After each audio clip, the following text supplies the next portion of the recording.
Hello dear all, welcome to Signing Success in English. Today we are going to study the chapter number 2, Lost Spring, written by Anish Jung. So before starting the chapter, let's have an introduction of the writer. Anish Jung, 1944, was born in Rourkela in the state of Odisha and spent her childhood and adolescence in Hyderabad. She received her education in Hyderabad and in the United States of America.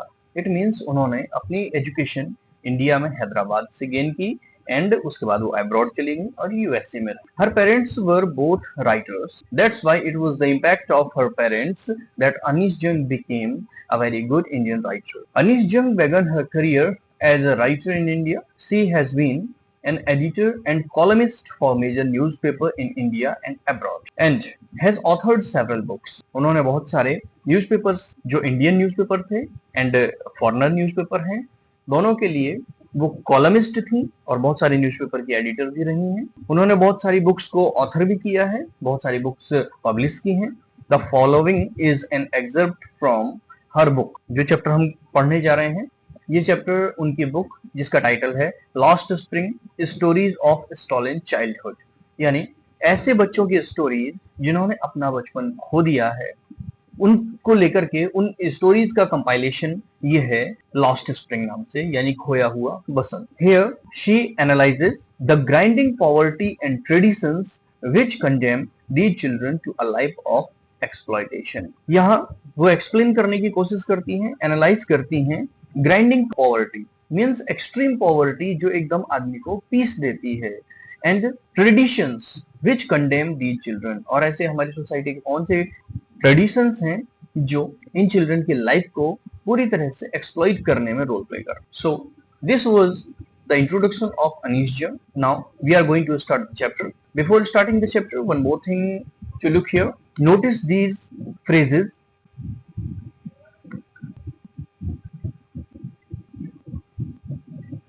Looking for means dreaming of, किसी चीज के सपने देख. Slog their delight hour. It means slog means working hard throughout the day. Roof over his head means a house to live in, एक छत रहने के लिए. Perpetual state of poverty, perpetual state, extreme state means being always poor, एक ऐसी state जिसमें आदमी हमेशा गरीब ही रहता है. Dark hutments means dimly lit huts, ऐसी huts जिसमें बहुत ही dim light होती है, अंधेरी कोठरी. Imposed the baggage on the child, किसी बच्चे के ऊपर बैगेज मीन्स बर्डन डाल देना जिससे कि वो किसी काम को करने के लिए मजबूर हो. Means force the child into the traditional occupation of bangle making. When we will read the portion, that time you will understand it nicely. Now, starting the chapter. Sometimes I find a rupee in the garbage. This is the first line. It is giving you a clue that Anish Jung, the author, want to say that 1 rupee's value is very important for a poor child. First we will see the characters here. One is Sahibe Alam. He is a rag picker. एक बच्चा है जो कचरा उठाने का काम करता है, प्लास्टिक बीनने का काम करता है. और दूसरे हैं अनीश जंग जो कि राइटर है. अनीश जंग के बारे में थोड़ा अगर बात करें तो वो एक सोशल वर्कर थे और सोशल वर्कर होने की वजह से उन्होंने बच्चों पर बहुत अच्छा काम किया है. जो पॉवर्टी स्ट्राइकन चिल्ड्रन हैं उन चिल्ड्रन के वेलफेयर के लिए उन्होंने बहुत सारी बुक्स लिखी, उसमें उनकी सिचुएशन को हाईलाइट किया और ऐसे बच्चों के वेलफेयर में उन्होंने अपनी लाइफ में एक अच्छा कंट्रीब्यूशन किया. So we can understand here in this chapter that how the conversation between Sahibe Alam and Anees Jung is going on. Why do you do this? तुम ये क्यों करते हो? आई आस्क्ड साहिब, मैंने साहिब से पूछा. whom I encounter every morning, जिसको कि मैं रोज सुबह देखती थी या जो मुझे रोज सुबह मिलता था. स्क्राउंजिंग फॉर गोल्ड, जब वो गोल्ड की तलाश में, स्क्राउंजिंग मीन्स सीकिंग और लुकिंग फॉर, किसी चीज की तलाश करना, जब वो तलाश रहा होता है गोल्ड मीन्स सोना. In the garbage dumps of my neighbourhood, मेरे पड़ोस में कचरे का जो बड़ा सा ढेर है उस ढेर में जब वो गोल्ड की तलाश में होता था तब मैं उसे पूछती. क्या पूछती? Why do you do this? तुम ये क्यों करते हो? Sahib left his home long ago. Sahib ने बहुत पहले अपना घर छोड़ दिया था. Set amidst the green field of Dhaka. और उसका जो ये घर था ये अमिड मीन्स बीच में. ये कहाँ था? ग्रीन फील्ड, हरे घास के मैदान, हरे खेतों में, खेतों के बीच. ढाका, ढाका कहाँ है? बांग्लादेश. बांग्लादेश की कैपिटल ढाका में हरे खेतों के बीच उसका घर था. His home is not even the distant memory. और ये घर उसे अभी भूला नहीं था, क्योंकि ये बहुत पहले की बात नहीं थी, अभी रिसेंटली उसने अपना घर छोड़ा था. There were many storms, बहुत सारे ऐसे तूफान थे, that swept away their fields and homes, जिसने उनके घर को और उनके खेतों को तबाह कर दिया. His mother tells him, ऐसा उसकी माँ ने बताया. That's why they left, इसीलिए उन्होंने अपना घर छोड़ा. Looking for gold in the big city, एक बड़े शहर में सोने की तलाश में. Where he now lives, जहां वो अब रहे. अब बार बार एक वर्ड आ रहा है गोल्ड. गोल्ड का मतलब यहाँ उस गोल्ड से नहीं है जनरली जो एज अ ज्वेलरी या एज एन ऑर्नामेंट पहना जाता है. यहाँ गोल्ड से मतलब है मनी. मनी की तलाश में, पैसे की तलाश में वो लोग इस सिटी में आगे आए और यहाँ बस गए. Moving to the next line. I have nothing else to do. साहिब ने जवाब दिया जब अनीस जंग ने उससे पूछा था why do you do this, तुम ये क्यों करते हो, तो उसने जवाब दिया I have nothing else to do, मेरे पास कुछ और करने के लिए नहीं है. He mutters. Mutters means says. He says, वह कहता है कि मेरे पास करने के लिए कुछ और नहीं है. लुकिंग अवे, और फिर इधर उधर देखने लगता है. गो टू स्कूल, स्कूल जाओ. आई से ग्लिबली. ग्लिबली स्विफ्ट, मैंने तेजी से कहा या तुरंत कहा गो टू स्कूल, स्कूल जाओ. Realising immediately how hollow the advice must sound, ये महसूस करते हुए, रियलाइज करते हुए उसी टाइम पर कि जो एडवाइस मैंने उसे दी है ये एडवाइस कितनी हॉलो, कितनी खोखली है. एक गरीब बच्चे के लिए स्कूल जाना क्या पॉसिबल है, वो भी इतना गरीब जो कि रैग पिकिंग का काम करता है, कचरा बीनने का काम करता है.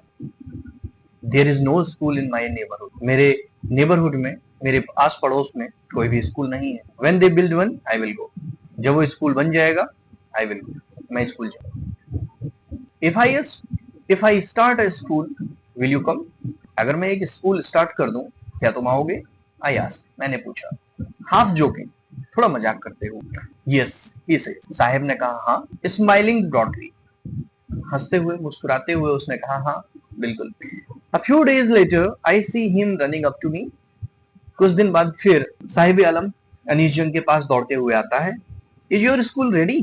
वो क्वेश्चन पूछता है बहुत ही जोकिंगली कि Is your school ready? क्या आपका स्कूल तैयार हो गया है? It takes longer to build a school.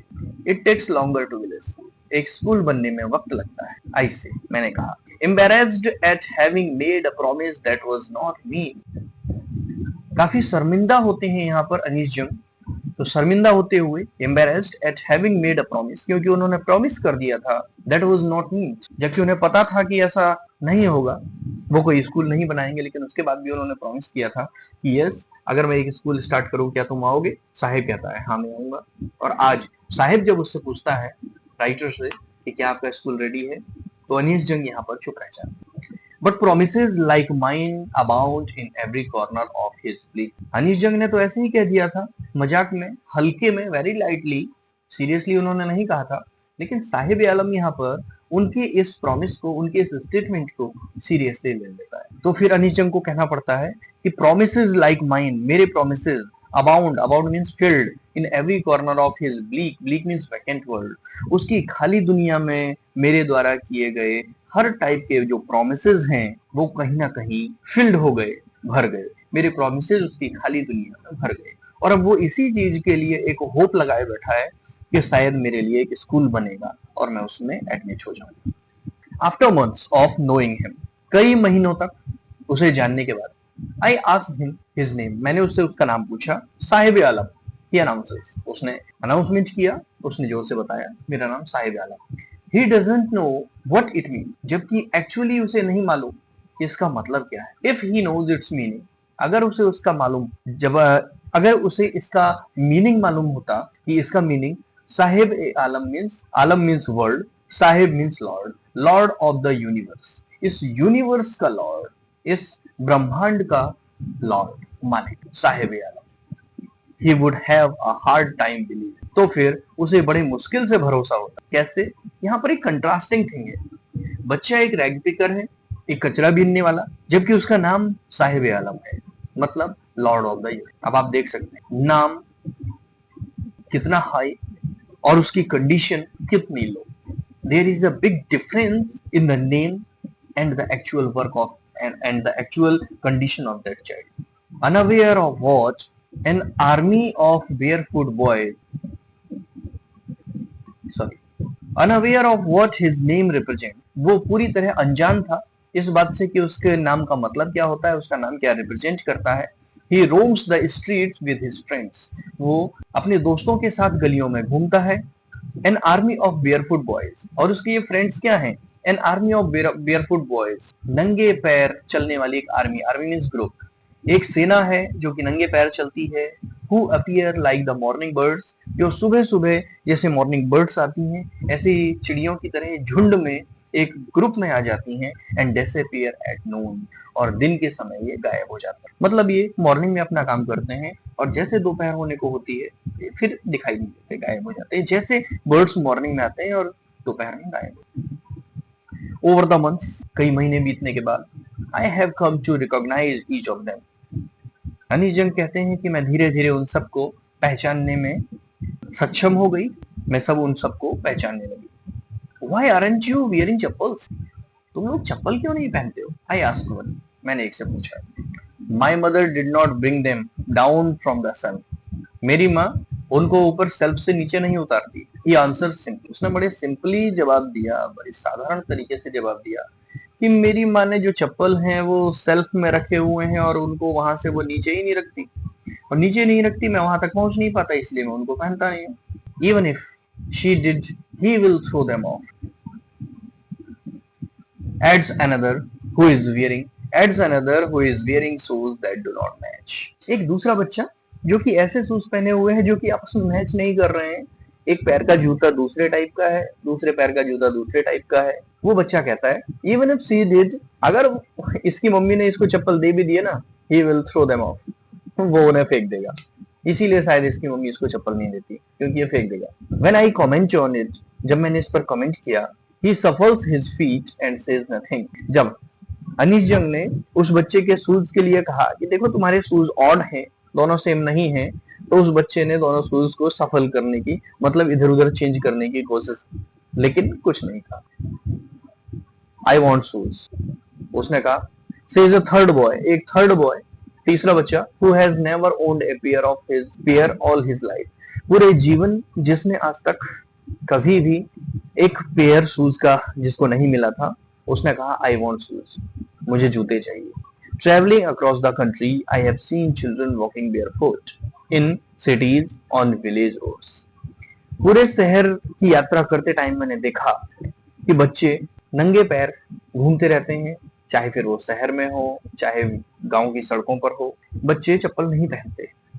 It is not lack of money, ये पैसे की कमी की वजह से नहीं है, but a tradition to stay barefoot is one explanation, ऐसा कहा जा सकता है। एक एक्सप्लेनेशन इसका ये भी हो सकता है कि ये पैसे की कमी से नहीं है, बल्कि ये ट्रेडिशन है कि लोग नंगे पैर रहना पसंद करते हैं। I wonder if this is only an excuse to explain away a perpetual state of poverty. I wonder, मुझे बड़ा अचंभा होता है, if this is only an excuse, क्योंकि ये केवल एक एक्सक्यूज है, एक बहाना है, to explain away a perpetual state of poverty, लोगों की जो कंटिन्यूअस स्टेट ऑफ पॉवर्टी है कि वो हमेशा गरीब ही रहते हैं, उनकी कंडीशन कभी इंप्रूव नहीं होती। ऐसी कंडीशन में जब वो कभी भी अपनी पॉवर्टी को एंड नहीं कर पाते, खत्म नहीं कर पाते, तो फिर वो हमेशा बेयरफुट रहते। और जब उनसे पूछा जाता है कि आप चप्पल क्यों नहीं पहनते, तो वो कह देते हैं इट इज अ ट्रेडिशनल ही।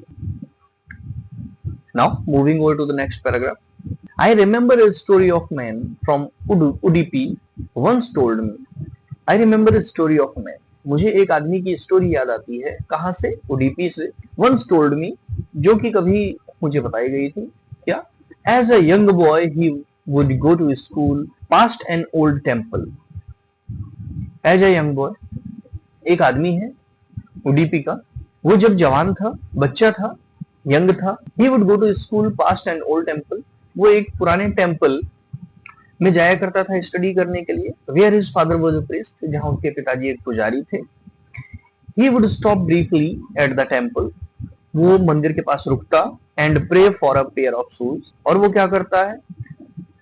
एक जोड़ी जूते के लिए, एक पेयर ऑफ शूज के लिए प्रे करता है। 30 years later, 30 साल बाद, I visited his town, जब दोबारा से राइटर उसके टाउन विजिट करती हैं, एंड टेम्पल, और टेम्पल में जाती हैं, which was now drowned in an air of desolation, जो कि अब एकदम वीराने में खो चुका है। In the backyard where lived the new priest, जहां पीछे की तरफ एक नया पुजारी रहता है। There were red and white plastic chairs, वहां अब रेड और व्हाइट प्लास्टिक की चेयर्स हैं। Young boy dressed in a grey uniform, वहां एक बच्चा ग्रे कलर का की यूनिफॉर्म पहने हुए है। वेयरिंग सॉक्स एंड शूज, जो कि अब सॉक्स एंड शूज पहन रहा है। अराइविंग पेंटिंग, पेंटिंग मीन्स हाफते हुए, वो हाफते हुए आता है। And through his school bag on a folding bed, वो अपने बैग को एक फोल्डिंग बेड पर फेंक देता है। लुकिंग एट द बॉय, अब देखो कंडीशन कितनी कंट्रास्टिंग है यहाँ पर। कुछ साल पहले उसी टेम्पल के प्रेस्ट के बच्चे के पास शूज नहीं है और वो प्रे करता है गॉड से कि मुझे अ पेयर ऑफ शूज चाहिए। और आज इतने साल बाद जब राइटर सेम प्लेस पर जाती हैं तो वो देखती हैं कि शायद वो पुरानी वाली कंडीशन खत्म हो गई है। अब वहां एक न्यू प्रीस्ट रहते हैं।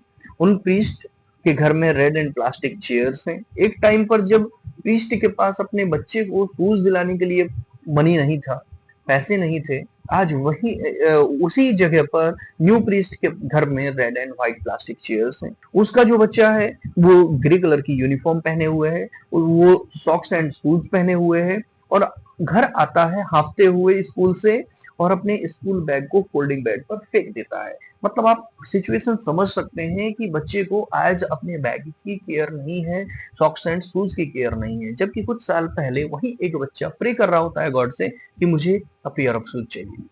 लुकिंग एट द बॉय, उस बच्चे को देख करके I remembered the prayer another boy has made to the goddess when he has finally got a pair of shoes. फिर उसे याद आता है कि अरे यहीं पर तो एक बार एक बच्चे ने गॉडेस से, देवी से प्रेयर की थी अ पेयर ऑफ शूज के लिए। शायद हो सकता है उस बच्चे की जो प्रेयर है वो आज पूरी हो गई।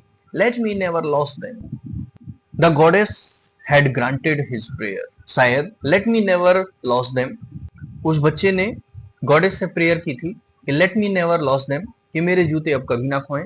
The goddess had granted his prayer, goddess ने उसकी प्रेयर पूरी कर दी, ग्रांट कर दिया उसे, मतलब एक्सेप्ट कर ली उसकी prayer. Young boy like the son of priest shoes वोर शूज, और प्रीस्ट का जो बेटा है वो शूज पहने हुए है। But many others like the rag pickers in my neighbourhood remain shoelace, लेकिन आज भी बहुत सारे रैग पिकर्स ऐसे हैं जो राइटर के नेबरहुड में शूलेस हैं, जिनके पास आज भी शूज नहीं है, वो बेयरफुट अपना काम। माई एक्वाइंटेंस, एक्वाइंटेंस मीन्स परिचय, मेरा परिचय with the barefoot rag pickers, नंगे पैर चलने वाले जो रैग पिकर्स हैं, कचरा उठाने वाले बच्चे हैं। लीड्स मी टू सीमापुरी, वो मुझे सीमापुरी तक ले जाता। यानी ऐसे बच्चों से जब परिचय हुई अनीस जंग की, तो अनीस जंग कहां तक पहुंच गई? सीमापुरी तक। ये सीमापुरी क्या है? Seemapuri is a place on periphery of Delhi, ये दिल्ली में ही के अंदर ही एक छोटा सा मोहल्ला है।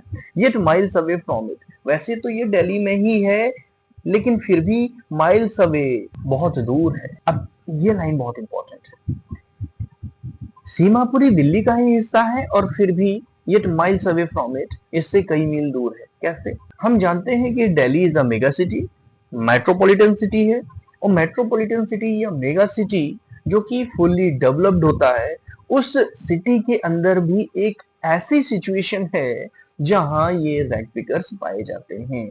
एक ऐसी परिस्थिति है उसी दिल्ली के अंदर, एक ऐसी कंडीशन उसी दिल्ली में हमें देखने को मिलती है सीमापुरी के अंदर, जो कंप्लीटली कंट्रास्टिंग है, एकदम अपोजिट। दिल्ली जो कि एकदम डेवलपमेंट का सिटी है, उसी सिटी के अंदर सीमापुरी एकदम अंडर डेवलप्ड या अनडेवलप्ड कंडीशन। मेटाफोरिकली इसीलिए वर्ड यूज किया है, इस मेटाफोरिकली का मतलब एकदम अपोजिट है। Those who lives here are squatters. Squatters, encroachers. Encroachers वो होते हैं जो कि इलीगली किसी प्लेस पर अपना घर बना, ठीक है, अवैध रूप से उसे कहा जाता है इलीगली घर बना। तो स्क्वाटर्स हैं who came from Bangladesh back in 1907, ये 1971 में बांग्लादेश से आए हुए स्क्वाटर्स यानी एंक्रोचर्स हैं, जिन्होंने यहाँ पर अपने मकान बना लिए, जो यहाँ पर सीमापुरी में बस गए। Sahibs family is among them, और साहिब का परिवार भी उन्हीं बांग्लादेशीज में से की फैमिली में एक है। Seemapuri was then a wilderness, उस टाइम पर सीमापुरी 1971 में एकदम जंगल था।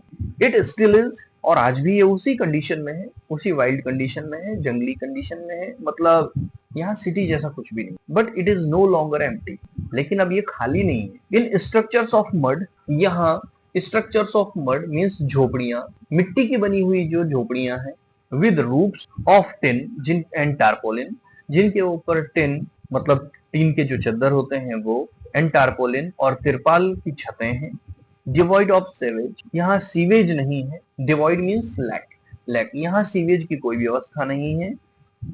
ड्रेनेज, पानी निकलने की कोई सुविधा नहीं है, यहाँ लेटरिन की सुविधा नहीं है, पानी निकलने की यानी नालियों की सुविधा नहीं है, और रनिंग वाटर, और ना ही यहाँ पानी की कोई व्यवस्था है। लिव 10,000 रैग पिकर्स, यहाँ 10,000 10,000 कचरा बीनने वाले families, they have lived here for more than 30 years without an identity, ये लोग यहाँ पिछले 30 साल से भी ज्यादा इनको रहते हुए हो गए हैं बिना किसी आइडेंटिटी, बिना किसी पहचान के, विदाउट परमिट्स, बिना किसी लाइसेंस, बिना किसी परमिट के, but with ration cards that get their names on voters list and enable them to buy green, लेकिन क्या है, उनके पास राशन कार्ड्स हैं that get their names on voters list, जिससे कि उनका नाम वोटर लिस्ट में लिख सके, एनलिस्ट किया जा सके, जिससे enable them to buy grain, उन लोगों को क्या मिल जाता है, अनाज मिल जाता है। राशन कार्ड पर उनका नाम है,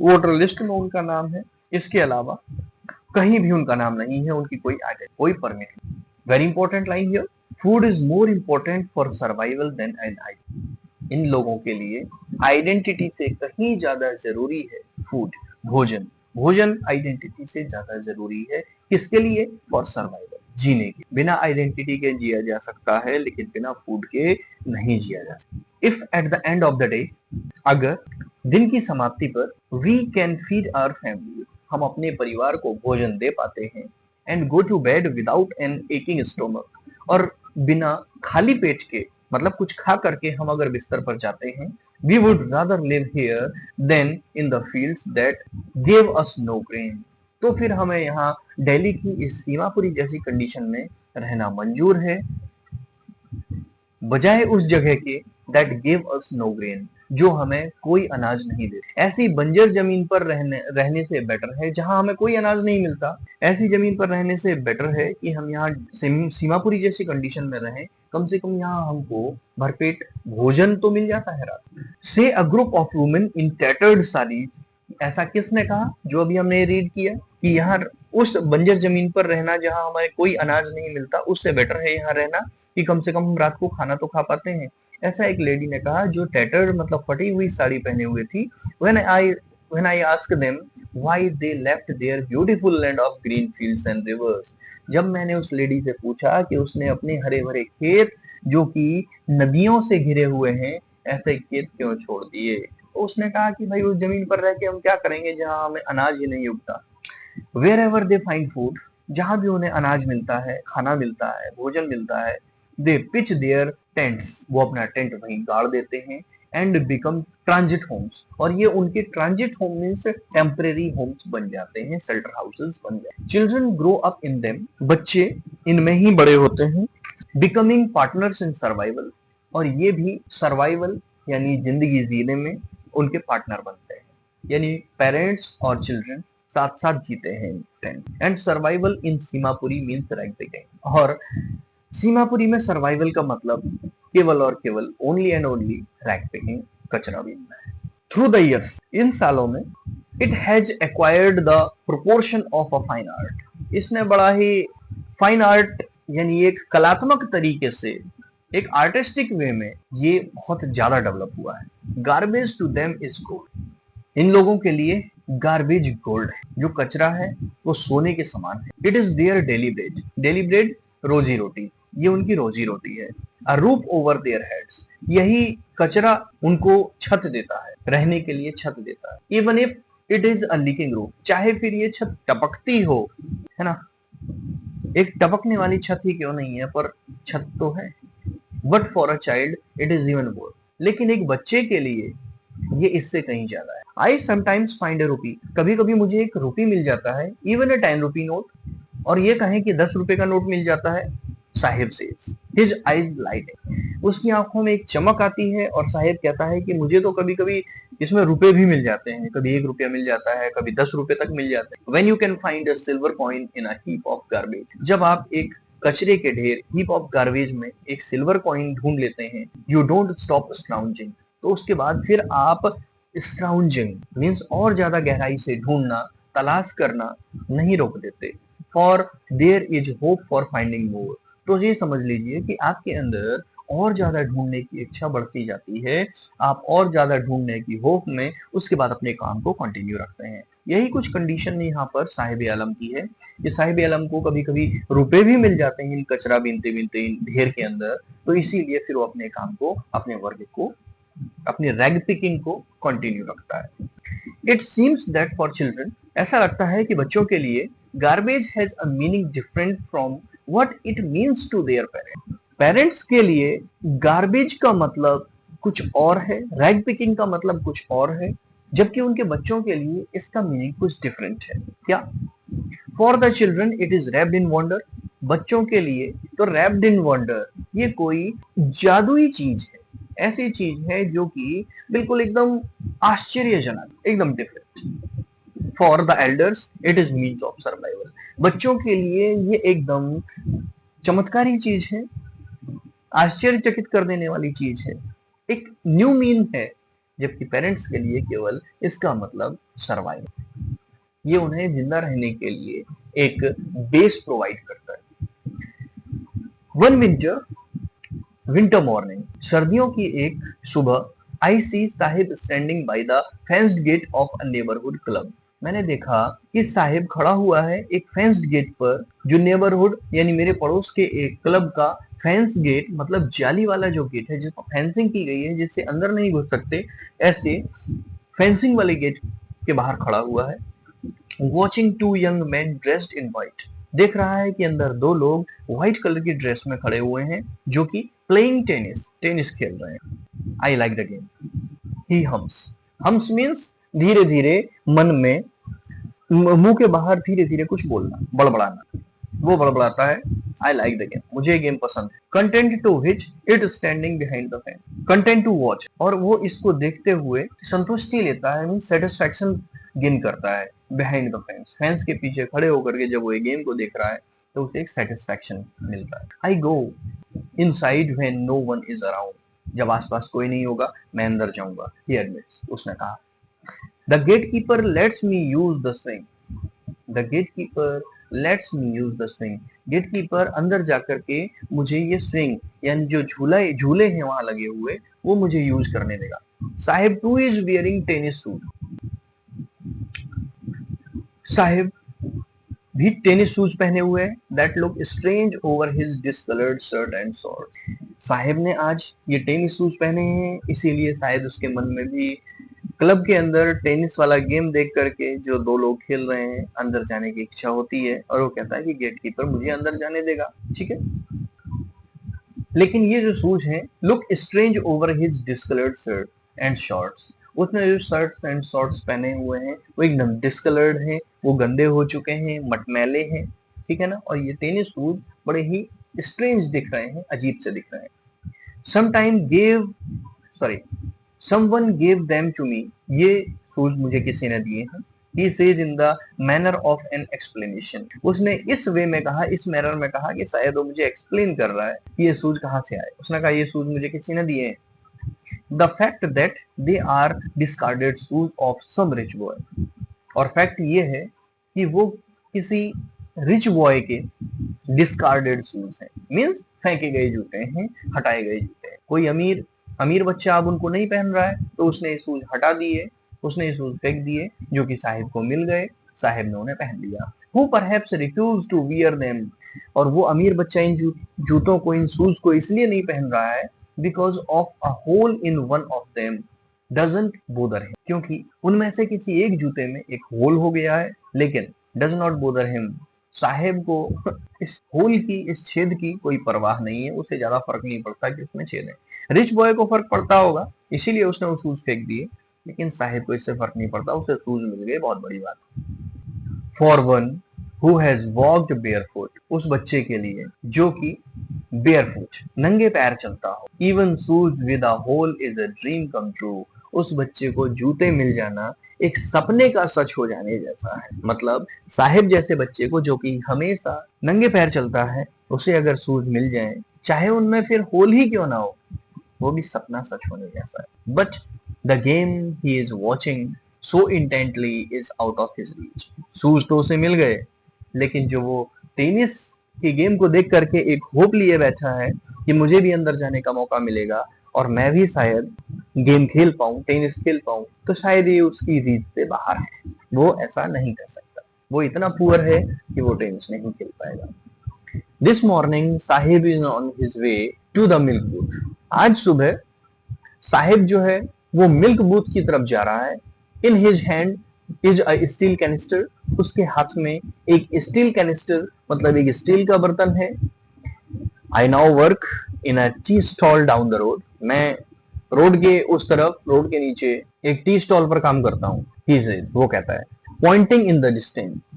वो दूर पॉइंट करते हुए दूर से ही बताता है कि देखो मैं वहां काम करता हूँ. ठीक है. I am paid 800 rupees. मुझे 800 रुपए दिए जाते हैं. In all my meals. और मुझे ऑल 3 टाइम्स का, तीनों बार का भोजन मिलता है. मुझे 800 रुपए मिलते हैं और मैं देखो वहां चाय की दुकान पर काम करता हूँ. Does he like the job.